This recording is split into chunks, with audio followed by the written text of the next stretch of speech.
여러분 반갑습니다. 어저께 캐나다에서 이 교환입니다만 이번에 이 시간에 아주 참 좋은 시간이 될 줄 믿어요. 지금까지 어느 의사나 어느 교수나 얘기하지 못했던 하지 않은 그런 정보들도 있고요. 우리 몸에 얼마나 어떻게 신비롭게 칼슘에 의해서 작용되는지에 대해서 한 40분 정도 여러분한테 알려드리려고 해요. 강의 끝난 다음에 Q&A 시간이 있는데요. 혹시 질문하실 것 있으시면은 그때 질문해 주시면 좋을 것 같아요. 먼저 우리 몸에 이렇게 뼈가 있잖아요. 이 뼈 안에 칼슘이 있어요. 아까 처음에 여기 오셨던 분 중에 한 분이 저한테 질문을 했어요. 왜 손발이 저린지, 왜 쥐가 잘 나는지. 근육 내에 칼슘이 부족하게 되면 쥐가 나요. 지금 심장 근육을 봤죠? 심장 근육에 칼슘이 공급이 안 되면 우리 부정맥이라고 들어봤죠? 불규칙적으로 심장이 뛰는 거죠. 칼슘이 공급되지 않으면 부정맥이 올 수가 있어요. 칼슘이 공급되지 않으면 쥐나 이런 것들이 나게 되어 있어요. 그래서 연세가 드신 분들일수록 점점 쥐가 나는 현상이 일어나게 되죠. 물론 젊은 분들도 쥐가 날 수 있어요. 갑자기 운동을 심하게 할 경우에 또 쥐가 나요. 젊은 사람들. 축구하다가 또 수영하다가 쥐가 나는 경우가 근육 내에 칼슘이 제대로 빨리 공급되지 않기 때문에 일어나는 현상 중에 하나예요. 칼슘이 공급되지 않으면 심장이 이렇게 멈춰요. 그래서 칼슘이 너무너무 중요하기 때문에 뼈에 저장해 놓고 쓰는 거예요. 우리가 아침서부터 주무실 때까지, 잠들 때까지, 그리고 잠들면서도 심장을 움직여요. 아침을 만약에 굶는다면 아침부터 점심 때까지 우리가 일을 하잖아요. 생활도 하고. 그때 필요한 칼슘은 어디서 뺏쓰겠어요? 뼈에서 뺏쓰게 돼요. 그래서 뼈가 점점 없어지는 거죠. 그걸 골다공증이라고 그래요. 그런데 우리는 지금 이 시간에 뼈의 건강에 대해서 얘기하고 있지만요. 그보다 더 중요한 거는 제 몸무게가 80kg예요. 80kg 정도 되면 세포의 수가 몇 개 정도 될 것 같아요. 우리가 태어날 때 아기들의 한 3kg? 한 4kg 정도 되는 아이들의 세포의 수는요. 2억에서 3억 개 정도 돼요. 한 2조에서 3조 정도 돼요. 그런데 성인인 경우에는 60조에서 100kg 정도 되는 사람은 100조 정도의 세포 수가 돼요. 우리는 그 모든 세포들이 다시 죽고 다시 태어나고 할 때 칼슘이 필요해요. DNA가 새로운 DNA로 복제될 때 칼슘이 모자르면 불량스러운 세포가 생겨요. 그거를 돌연변이라고도 하죠. 불량스러운 그 세포들이 하루에 얼마나 많이 생기느냐면 적어도 3,000개에서 5,000개씩 생겨요. 약 80조 되는 이런 그 세포를 가진 사람의 그 DNA는 또 얼마나 많겠어요. 근데 에브리데이 매일같이 그런 복제가 우리 몸 안에서 일어나요. 근데 정상적으로 미네랄이나 바이타민이나 칼슘이 제대로 공급되지 않으면 정상적인 DNA가 복제되지가 않아요. 그 정상적으로 복제되지 않는 그러한 DNA가 잘못된 것이 돌연변이에요. 그 돌연변이가 점점 커지는 게 암으로 커지는 거죠. 그런데 정상적인 사람인 경우에는 면역세포라는 게 있어요. NK세포라는 게 있어요. 그게 우리 몸 전체에 한 50억 개 정도가 돼요. 근데 그렇게 돌연변이 되거나 잘못된 그런 DNA가 생길 때 그런 NK세포가 다 잡아먹게 되죠. 그래서 건강한 사람은 크게 문제가 되지가 않아요. 근데 건강하지 않고 점점 연세가 들게 되면, 나이가 들게 되면 칼슘이 떨어져요. 칼슘이 떨어지면 세포의 돌연변이 숫자가 점점 많아지는 거죠. 그리고 면역세포의 기능이 떨어지게 되는 거죠. 그래서 암이 생기게 되기도 해요. 퇴행성 질환이 그래서 생기게 돼요. 그래서 칼슘이 그만큼 중요하기 때문에 우리 뼈 안에 젊었을 때 저장해 놓는 거예요. 그런 지금까지 그 칼슘은 다 뼈 이렇게 인식하고 있잖아요. 흔한 게 칼슘이잖아요. 뭐 시장에 가면, 백화점 같은 데 가면 정말 흔한 게 칼슘이에요. 그런데 왜 지금까지 암이 걸리고 골다공증이 왜 걸릴까요? 지금까지 왜 골다공증을 치료하는 치료제는 왜 없을까요? 수많은 치료제들이 개발되어 있지만 아직도 뼈 밀도를 올릴 수 있는 골다공증 치료제는 없어요. 그러면 우리 뼈가 어떻게 생성되는지, 또 칼슘이 어떻게 흡수되는지 설명해 드릴게요.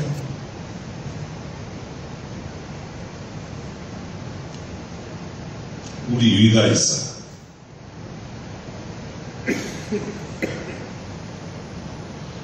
혈관이에요.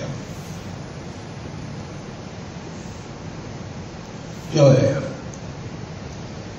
보통 우리가 칼슘은 이렇게 CA로 표시를 해요. 화학기호로요.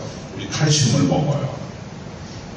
우리 성인 남녀인 경우에는 보통 하루에 600mg에서 800mg의 칼슘을 소모해요. 자, 칼슘 소모는 아까 심장 봤죠? 심장 뛰는데 칼슘이 필요해요.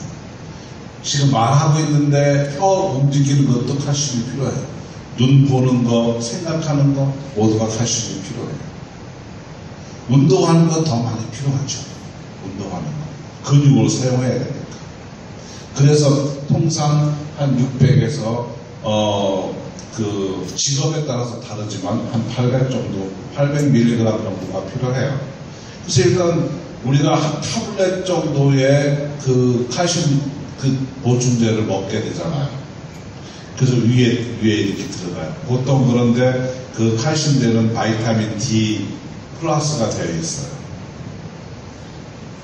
보통 칼슘은 식이지장에서 흡수가 돼요.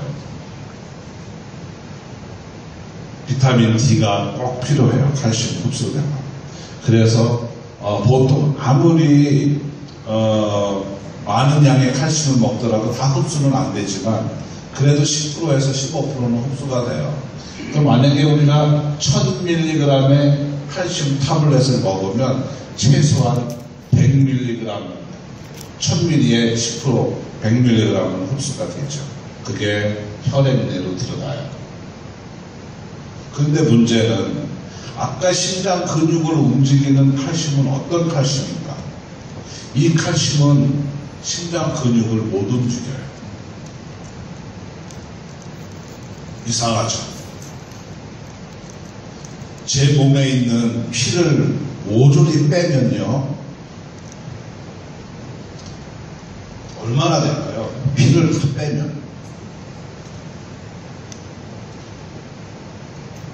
5리터 정도 돼요. 체중에 따라서 좀 다르지만 제 몸에 있는 피를 다 빼면 5리터 정도 돼요. 5리터 안에 칼슘이 얼마나 들어있을까요? 5리터 안에. 5리터 안에 칼슘은요 500mg 들어있어요. 그러니까 한 타블렛의 반 정도밖에 안 되는 거죠. 500mg 들어있어요. 근데 아까 그 심장 근육을 움직일 수 있는 칼슘은 이온 칼슘이라고 해요. 그 이온 칼슘의 양은 절반 정도 돼요. 250mg 정도 돼요. 그런데 이건 뭘까요? 비타민 D에 의해서 흡수되는 칼슘은요, 단백질하고 결합되어 있어요. 그래서 그걸 단백질형 칼슘이라고 그래요.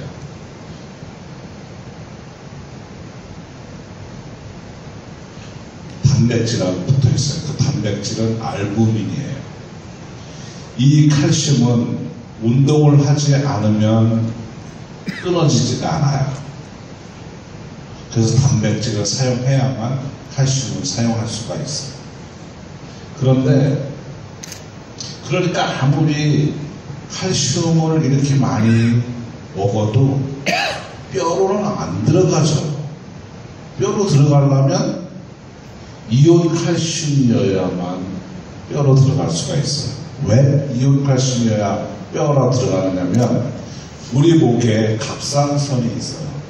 그 갑상선에는 요 나비 모양으로 이렇게 되어 있는데 그 갑상선에 부갑상선이라고 또 있어요. 250mg의 이온 칼슘이 조금만 증가돼도요, 이 갑상선 호르몬이 나오게 되어 있어요. 뇌의 그 성과선에서 나오는 호르몬에 의해서 갑상선 호르몬이 나오게 되어 있어요. 그 호르몬이 나오게 되면 여기 있는 칼슘이 뼈로 들어가게 되어 있어요. 이 뼈에는 두 가지의 세포가 있어요. 조골세포라는 게 있고 파골세포가 있어요. 우리가 아침을 굶게 되면요, 칼슘이 필요하잖아요. 그러면 이 이온 칼슘 양이 떨어져요. 이온 칼슘 양이 떨어지면 이 파골세포가 뼈를 파쇄해서 혈액 안으로 집어넣어요. 그렇게 되면 아침에 만약에 굶고 점심에 굶고 저녁에 아무리 많은 칼슘이 들어있는 음식을 먹었다 할지라도 한 500mg 정도 이상은 뼈에서 빠져나왔어요. 젊었을 때는 성장 호르몬도 나오고 또 여러 가지 기능이 정상적이라 우리가 먹는 것마다 뼈로 잘 들어가져요, 칼슘이. 근데 이제 나이가 들면 그 기능이 쇠약해져서 뼈로 안 들어가지죠. 특히 여자분들 같은 경우는 폐경이 되면 여성 호르몬이 많이 떨어져요. 여성 호르몬이 떨어지게 되면 1년에 3에서 4% 정도 골밀도가 낮아져요.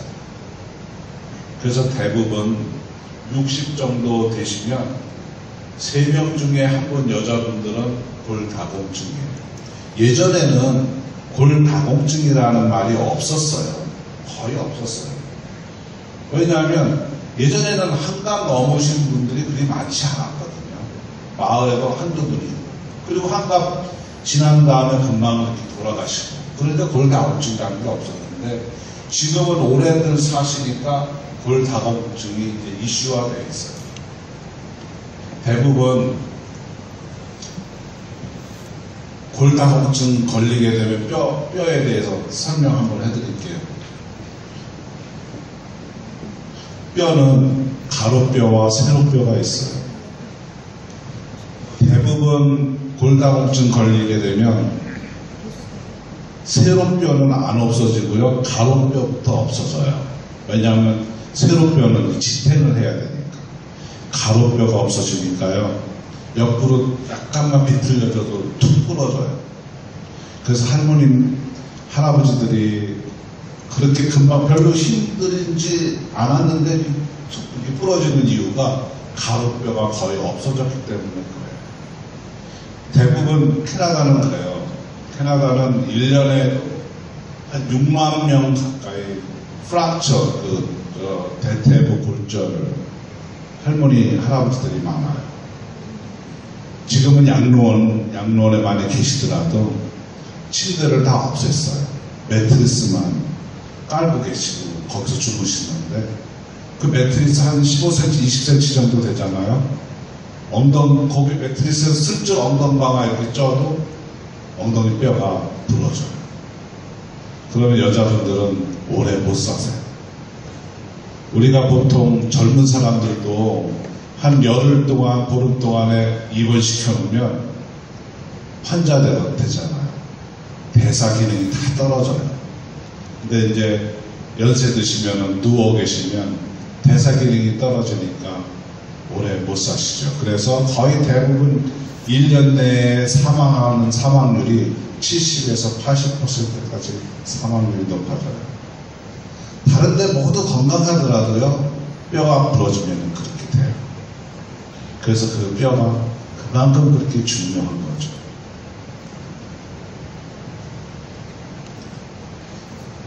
그런데 지금은 대부분 뼈도 중요하지만 이 칼슘으로 인해서 아까 말씀드렸잖아요. 암이 생기는 거. 거의 대부분 지금은 이제 두 명 중 한 80세 연세 되신 분들은 거의 두 분 중에 한 분 정도가 캔서, 암으로 돌아가시잖아요. 젊은 분들도 암으로 걸리는 분들이 너무 많아요. 그렇죠. 지난해 11월 달에 일본에 동경에 갔더니 너무너무 심각하더라고요. 동경의 시민들이. 골절도 많아지고 암도 더 많아지고. 지금 현대생활에 한 데 있어서 여러 가지 문제들 많이 있지만, 먹거리도 문제지만 칼슘 부족으로 인해서 일어나는 현상들이 너무너무 많은데, 칼슘 부족으로 인해서 일어나는 질병들이 한 150가지 정도가 돼요. 그 중에서 가장 어려운 게 암이죠. 암 걸리면 다 그래요. 막막하다. 암이 왜 걸리겠어요? 모든 세포 내에 칼슘 레벨만 제대로 맞춰주면 암은 없어져요. 아까 말리볼트 그 여사분은 다발성 골수종이에요. 여러분들은 아마 암 걸리면 암이 산성체질해서 암 걸린다고 이렇게 생각을 하시잖아요. 그거는 맞아요. 칼슘이 부족해지면 산성체질이 돼요. 자, 우리 피는요, pH라고 있죠. 이게 산성도 알칼리도를 나타내는 지수인데요. 7.3에서 7.4 정도가 정상적인 혈액의 pH예요. 그런데 칼슘이 부족하게 되면요, 이 pH가 떨어져요. 요거보다 떨어진 것을 산성화됐다고 그래요. 요거보다 높은 거를 알칼리화됐다고 그러죠. 근데 이 범위가 가장 중요한데, 이 범위 밑으로 떨어지게 되면 산성화돼요. 산성화되면 먼저, 물론 칼슘이 떨어졌으니까 산성화되죠. 세포 내에 젖산이라는 게 생겨요. 아마 젖산 많이 들어봤을 거예요. 마라토너들이 오랫동안 달리면 근육에서 젖산이 생겨요. 우리가 암 환자분들이 아무리 이렇게 뭘 많이 드셔도 체온이 떨어지고 기운이 없다고 그런 얘기 많이 듣잖아요. 포도당이라고 있어요. 우리가 탄수화물을 먹게 되면 당으로 바뀌어요.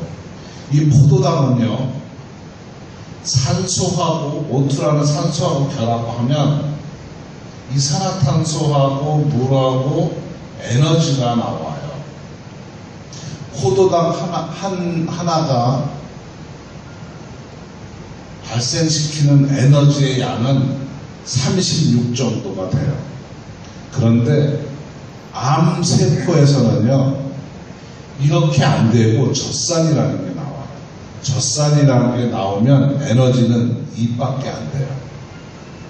엄청 효율이 떨어지는 거죠. 그러니까 아무리 많이 먹고 그래도 에너지가 안 나오니까 체온이 올라가지가 않아요. 젖산이 생성되기 때문에 그래요. 그래서 산성화돼서 알칼리수, 알칼리 이온수 많이 좋다고 하잖아요. 그래서 그거 판매하는 사람들도 있고. 하지만 모든 암도 그렇지는 않아요. 아까 그 서양 할머니 같은 경우는 다발성 골수암이에요. 그런 경우는 젖살이 많이 안 나오고요. 암모니아가 많이 나와요. 이런 젖살 많이 나오고 암모니아 많이 나온다. 의사들은 잘 몰라요. 연구하는 사람들만 알죠. 암모니아가 많이 나오면 만약에 그런 저런 환자한테 알칼리수를 먹으면 그 다음날 까부러져요. 일어나지를 못해요. 의사들이 그런 거 많이 발견돼요. 왜냐하면 암모니아가 나와서 그 암모니아는 물하고 결합하면 암모니아 수가 돼요. 그래서 알칼리화돼요. 그 알칼리 환경에서 자라는 암이 그거를 영어로 사르코마라고 써요. 육종이라고 그래요. 육종. 소프트셀에서 생성되는 암을 육종이라고 그러는데 그런 육종들은 대부분 암모니아를 품어져 나와요. 그래서 이 암들은요, 젖산이 됐든 암모니아가 됐든 그걸 품어서 나오면서 전이를 해요. 그런데 이제 의사들은 그러죠. 항암제 맞게 하잖아요. 그리고 방사선 치료하잖아요.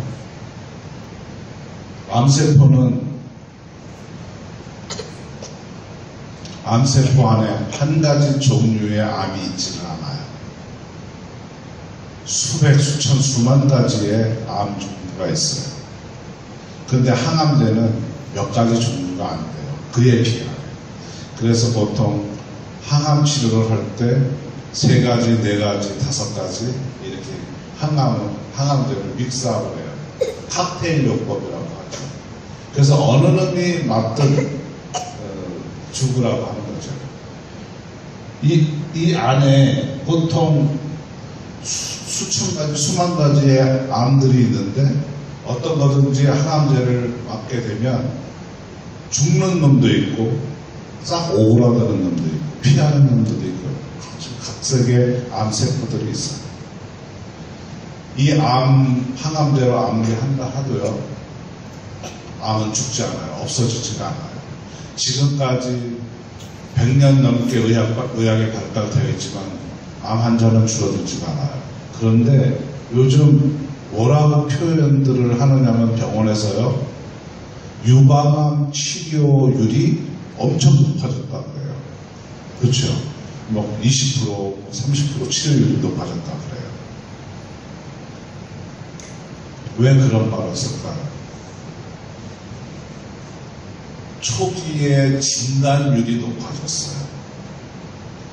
암세포 유방암도 초기에 발견하면요. 최소한 그런 분은 10년 이상 사세요.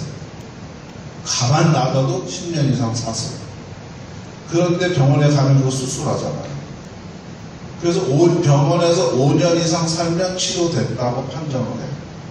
그러니까 통계적으로 치료한 사람이 많아진 거죠. 정밀 진단하면서 진단이 초기에 되니까 오히려 암 환자는 늘어나기도 하고 초기에 진단해서 치료했으니까 5년 이상 산 사람이 많아진 거죠. 그러니까 치료율이 높아졌다고 그렇게 표현들을 해요. 췌장암 환자인 경우에 항암제를 쓴 사람하고 항암제를 안 쓴 사람하고 항암제를 쓴 사람은 13일을 더 살아요. 그런데도 췌장암을 항암제로 투여를 하는 거죠. 그런 화학 물법들이 안 통하니까 지금 최근에 뭐예요? 표적 항암제라고 이름을 또 바꿨어요. 면역 항암제라고도 이름을 바꿨어요. 그렇게 해서 제약회사들이 판매를 해요. 표적 항암제, 면역 항암제 그래요. 예전에는 말기암 환자인 경우에 서울대병원에 삼성병원에 3천만 원에서 4천만 원이면 죽을 수 있었어요. 그 이유는 3천만 원에서 4천만 원 정도 항암 비용이 든다는 거죠. 절대적으로 암이 걸리게 되면 보험이 되는 약이 있고 보험이 되지 않는 약이 있어요. 근데 대부분 특진하잖아요. 가족들이. 특진하게 되면 보험 안 되는 항암제를 주사를 해요. 그렇게 되니까 비용이 많이 들어가는 거죠. 3천에서 4천만 원 정도 병원비 내고 장례식으로 하잖아요. 근데 요즘은 또 그렇지가 않아요. 8천에서 1억 정도 들어요. 왠지 아세요? 지미 카터가 흑색종이라는 질병에 암에 걸렸어요. 근데 면역 항암 요법을 하면서 나았다고 이제 그랬습니다. 아주 운이 좋은 거죠. 지미 카터의 경우에는. 지미 카터가 받은 면역 항암제는 그 흑색종의 64.5% 반응률을 해요. 그러니까 아주 럭키한 거죠. 그런데 다른 위암이나 간암이나 이파선 암에는 12% 미만이에요. 그런데 말기암 환자들 항암해서 안 되면 면역 항암제 하자고 그래요. 지미 카터 얘기하면서. 그러면 다 억울해야죠.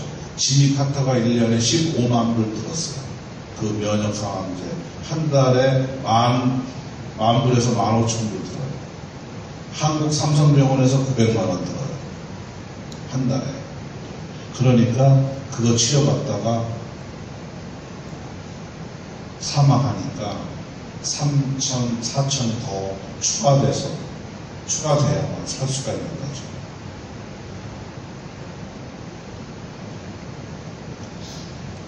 일 년 전에 이런 일이 있었어요. 30살 된 자매가 있었어요. 필리핀 선교사님 따님인데 삼성병원에 입원을 했어요. 말기 림프암이에요. 림프에 혹이 커서 폐도 누르고 간도 누르고 그래서 숨도 호흡도 제대로 못 쉬었어요. 그래서 그날 거의 치료도 이제 거의 다 항암제도 해도 라디에이션 해도 포기를 했는데 그날 의사가 그러더래요. 자정 넘기기가 힘드니까 준비하라. 그래서 제가 개발된 거를 급히 한국에 사람을 시켜서 그날부터 저녁부터 먹이게 했거든요. 200cc밖에 물을 못 먹었어요. 그날을 어떻게 넘겼어요?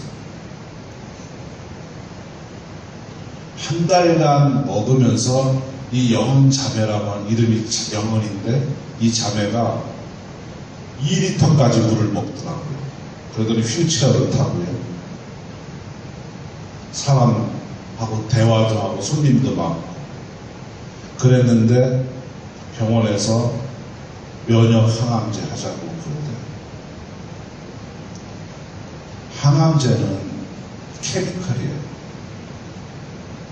우리 몸에 들어오면 무조건 부작용을 일으킬 수밖에 없어요. 음식이 아니고는 우리 술을 먹어도 우리 몸에 술이 없으니까 그걸 도구로 봐요. 그래서 간에서 분해를 하죠. 항암제는 최악의 케미컬이에요.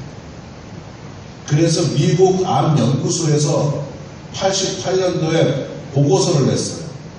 지금 항암제는 증암제라고 그래요. 증암제. 암을 커지게 만드는 증암제. 지금 그런 사정인데도 불구하고 병원에서는 그 일을 해요. 그 영혼자매는 그 면역 항암을 하고 열흘 만에 천국 갔어요. 하지 않았었으면 살아날 수가 있어요. 그런 일이 너무너무 많아요. 칼슘 레벨만 제대로만 올려주면 건강 되찾을 수가 있어요. 어떤 거든지 그래요. 칼슘이 너무 중요하니까 정말 하나님이 뼈라는 걸 만들어서 뼈에다가 저장해 놓는 거죠. 근데 갑상선에 문제가 있는 분들이 있어요. 갑상선 기능 항진증 저하증. 그게 뭐냐? 쉬워요. 갑상선은 우리 몸에 칼슘 레벨을 조절하기 위해서 있는 기관이에요. 그래서 칼슘이 모자르면 얼른 뼈에서 보충하는 거예요. 젊었을 때 칼슘이 넘어나면 얼른 뼈에다가 집어넣는 역할을 해요. 그게 갑상선, 우리 몸에 있는 그 갑상선 기능이에요. 그래서 갑상선 기능 저하증 있는 분들은 갑상선 호르몬제를 병원의 의사가 처방하잖아요. 그래서 그 호르몬제는 뭐냐면 뼈에서 제대로 칼슘을 빼서 쓰라고. 그래서 갑상선 기능 저하증이 걸린 분은 뼈 밀도를 측정해보면 뼈를 못 뺐으니까 뼈가 튼튼해요. 뼈가 아주 덴시해요. 뼈 밀도가 좋아요. 갑상선 기능 항진증 걸린 분은 뼈에서 칼슘을 술술술술 막 흘러나게 빼내니까 뼈가 엄청 안 좋아요. 그 갑상선 기능 항진증이에요. 그 갑상선 기능이 그런 역할을 해요. 우리 몸의 신체 기관에 칼슘을 제대로 공급해주는 역할을 하는 게 갑상선 기능이거든요. 그런데 그게 우리가 이제 칼슘을 먹잖아요. 아마 여기에 계신 분도 학교에서 바이올로지 생물을 배우신 분 있으실 거예요. 우리 몸의 칼슘은 두 가지 흡수 경로를 가져요. 칼슘은 이렇게 먹잖아요. 시금치가 됐든 멸치가 됐든 먹잖아요. 그러면 비타민 D가 있으면 흡수가 돼요. 이걸 갖다가 우리가 표현하기를 액티브 트랜스포트라고 그래요. 액티브 트랜스포트라고 그래요. 그래서 그 골다공증 뼈 건강하게 하기 위해서 많은 거를 드시잖아요. 멸치를 많이 먹고 사골국을 먹고 그러잖아요. 시금치를 많이 드시고 황소 10마리를 잡아서 사골국을 끓여서 다 먹어봐요. 뼈 밀도가 올라간다. 멸치를 10푸대, 20푸대를 해서 매일같이 씹어 먹어봐요. 뼈 밀도가 올라간다. 시금치를 만평 이렇게 해서 시금치를 매일같이 해 먹어도 뼈 밀도는 안 올라가요. 뼈 밀도가 올라갔으면 정말 뭐 소뼈든 뭐든 뭐 별의별 거 다 해 먹었겠죠. 근데 안 올라가요. 이유는 아까 그랬죠. 단백질이랑 칼슘으로만 흡수되기 때문에 어떤 거든 이 세상에서 뼈 밀도를 올릴 수 있는 물질은 지금까지 없었어요. 약도 없었고 다국적 기업의 제약회사 파이자가 됐든 어떤 회사가 됐든 머크가 됐든 수많은 골다공증 치료제들이 나왔어요. 지금까지 골다공증 약 드시는 분도 계실 거예요. 대부분 80%는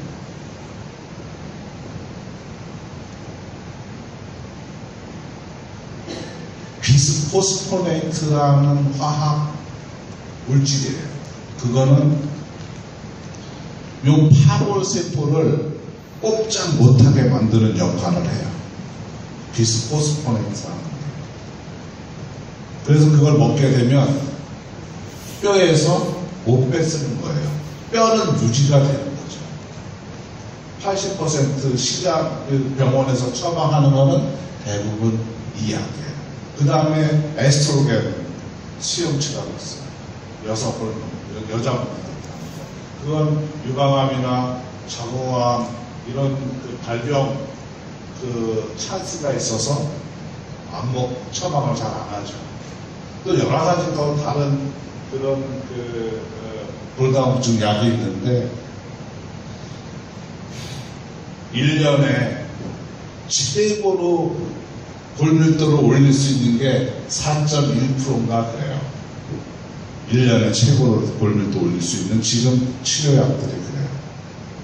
자, 30%의 본 로스가 생겼을 때 4%의 뼈 밀도가 올라가면 얼마나 올라간 것 같아요?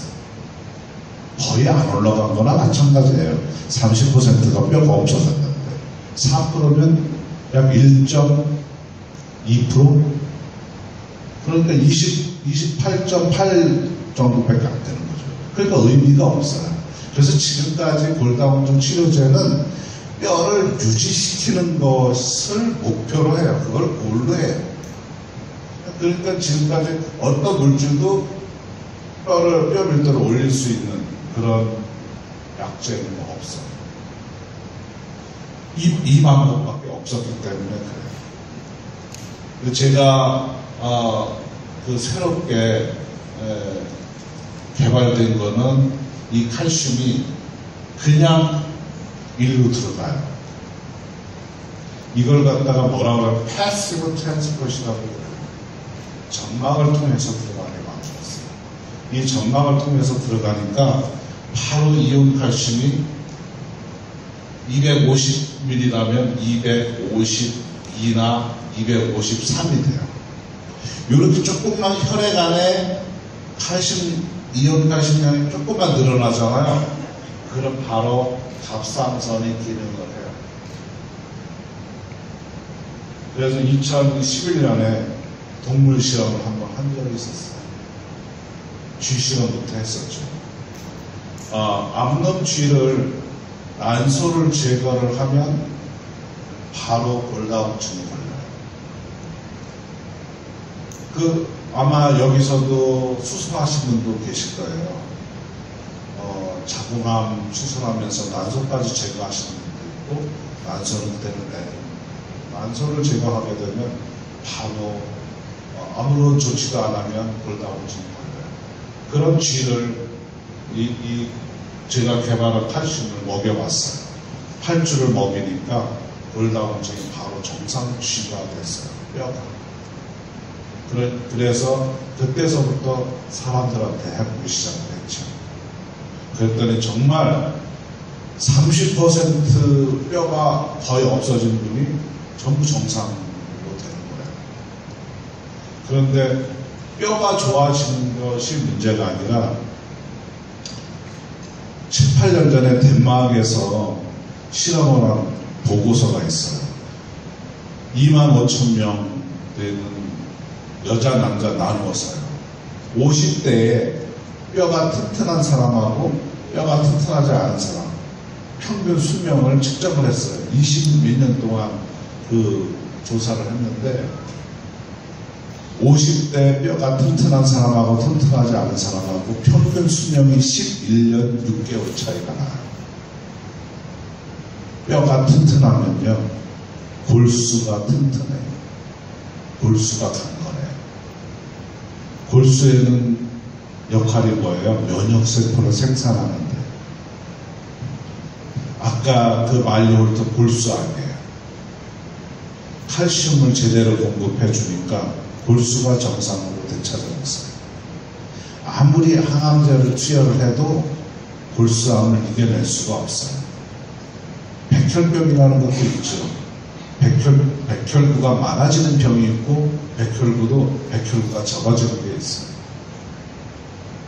우리 몸이 정말 너무나 신기해서 모든 것이 제대로 갖추어지지 않으면 제대로 혈액이 생성되지 않아요. 면역세포가 제대로 생산되지가 않아요. 백혈구는 좋은 거라고 하잖아요. 하지만 제대로 칼슘이 공급되지 않으면 DNA가 서로 제대로 된 복제가 일어나지가 않아요. 그러면서 불량 백혈구가 생성되는 거죠. 엄청나게 많이 부풀어나는 거죠.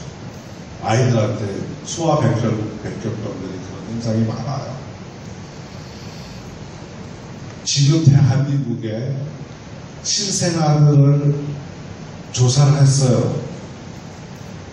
49%가 그러니까 아이 2명 중에 1명꼴이 칼슘 결핍으로 태어나요.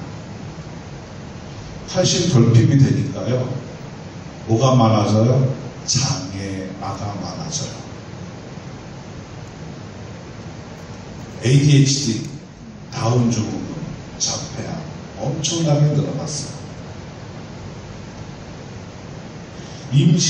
지금 임신 안 되는 불임 부부가 30% 정도 돼요. 칼슘이 부족하게 되면요, 수정이 제대로 안 돼요. 난자도 건강한 난자가 생산되지가 않아요. 정자도 마찬가지고요. 남자들의 정자 수는요, 한번 사정을 하면 1억 5천에서 2억 마리가 돼요. 지금 젊은 사람들 정자 수는 3천만에서 4천만 밖에 안 돼요. 그래서 어떻게 해요? 수정이 안 되니까 실험관하게 다 칼슘이 원인이에요. 정말 지금 수명은 많이 늘어났지만 건강하지가 않아요. 아가씨들 튼튼해 보이고 얼굴도 이쁘고 많이 그래졌지만 예전보다 임신율도 많이 떨어져요. 남자들도 마찬가지, 청년들도 마찬가지. 근데 대부분 의사들은 다르게 해석을 해요. 똑같아요. 농사 짓잖아요. 농사. 초기에 농사를 짓는 땅은요, 선교사님들이 그러더라고요. 농업을 해서 고추 농사를 해서 태양초 고추 만들어서 이렇게 선교에 쓰겠다. 첫 해 밴쿠버에서도 있었거든요. 어느 나라는 다 똑같아요. 고추 모종을 하면요, 첫 해 얼마나 잘 되는지 몰라요. 고추가 아주 막 실하게 정말 잘 돼요. 농사 처녀지에는 농사 잘 돼요. 그런데 뭐 농사 별거 아니네. 가을에 그렇게 생각을 해요. 별거 아니고 잘 되니까. 두 번째 해 또 해봐요. 더 잘 돼요. 정말 별거 아니구나 이렇게 생각을 해요. 그런데요, 세 번째, 네 번째서부터 문제가 생겨요. 땅에 영양 밸런스가 떨어지기 시작하면 그때부터 병이 생겨요. 곰팡이가 생기고 벌레가 생겨요. 우리 몸도 똑같아요. 자, 여기 땅에서 자란 나무들이 곰팡이가 생기고 벌레가 생기면 어떻게 해요? 농약 뿌려요. 땅을 고칠 생각을 안 하고 농약을 뿌리려고 해요. 우리 몸에 암이 생기면 지금 현대의학은 암을 없애려고 해요. 암을 죽이려고 해요. 밑에서부터 올라오는데 암을 없애면 또 생겨요.